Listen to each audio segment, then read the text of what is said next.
la CGIL in campo per la sanità. Sì, ormai non si può più prescindere dal rivendicare il diritto alla salute. Basta andare in un pronto soccorso per capire che la sanità non va bene, non ci sono più posti letto, tagliano risorse tutti gli anni, non c'è più personale, i lavoratori sono stanchi, spesso se ne vanno, sono precari e vanno a cercare fortuna in altri paesi.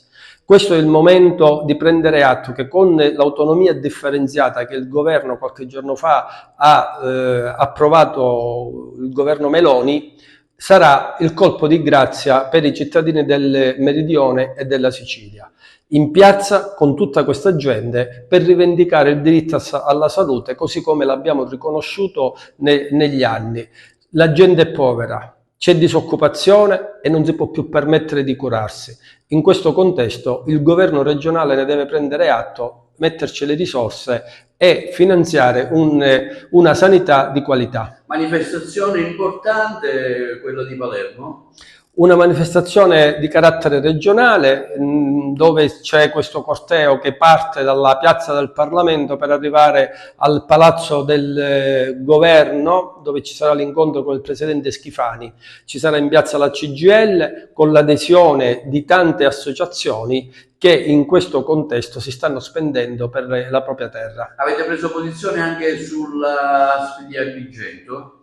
Sì. Abbiamo rivendicato anche qui il diritto ad una stabilizzazione, il diritto a garantire serenità ai lavoratori. Devo riconoscere che da una discussione fatta con il manager c'è una chiara volontà di trovare le giuste soluzioni per il personale, per la qualità del servizio. Sono molto soddisfatto di questa apertura e certamente nei prossimi giorni riusciremo a trovare l'intesa per migliorare la qualità del servizio e dare serenità ai lavoratori. Sui precari poco fa si è finita una riunione, cosa c'è da dire in più?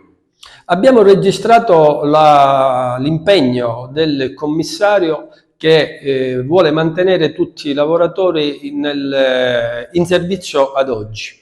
Certamente questo va fatto nell'ambito delle risorse disponibili e dei posti vuoti in pianta organica. I lavoratori sanno che se c'è da soffrire un periodo di tempo con un contratto part-time lo fanno, lo accettano volentieri, sapendo però che il commissario vuole garantire il posto di lavoro a tutti.